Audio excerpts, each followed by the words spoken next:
Война – самое трагическое событие в жизни людей. Она несет с собой боль и утрату, жестокость и разрушение, страдания многих людей, в первую очередь детей. Особенно трагической была Великая Отечественная война. Детство и война слились в единое целое для мальчишек и девчонок 1941-1945 годов. В тылу ребята трудились на полях и заводах, собирали металлолом и лекарственные травы, ухаживали за животными, помогали собирать урожай, чтобы ни один колосок не пропал в поле. Все свои силы они отдавали труду, помогали взрослым ковать будущую победу.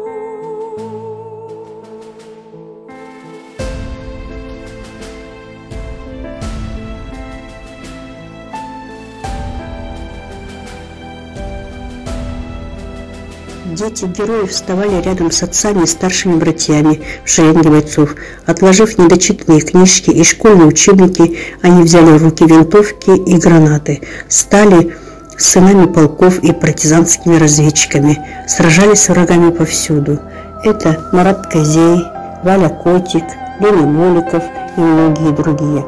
Юные герои делали то, что не под силу было сильным мужчинам. Они совершили истинный подвиг.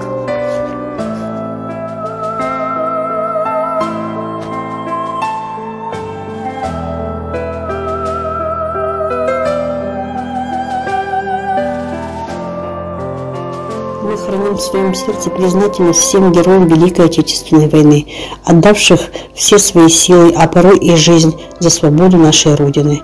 Ведь в каждой семье хранится своя история о годах Великой Отечественной войны. Очень отрадно, что подрастающее поколение ценит и помнит подвиги и самоотверженность прадедов.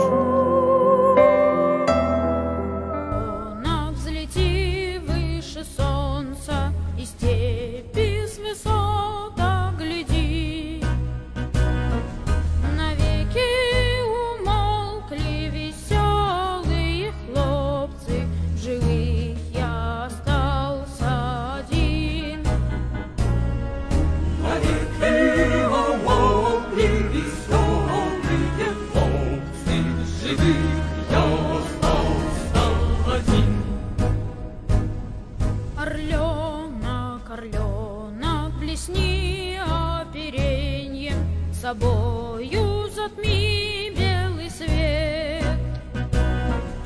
Не хочется думать о смерти, поверь мне, 16 мальчишеских лет.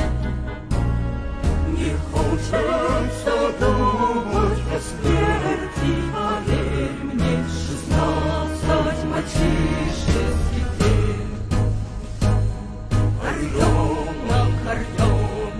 Гремучей гранатой осколки врагов отмело. Меня называли орленком в отряде, враги называют орлом. Меня называли орленком в отряде, Враги называют орлом. Орленок, орленок, мой верный товарищ, ты видишь, что я уцелел. Лети на станицу родимой, расскажешь, как сына вели на расстрел.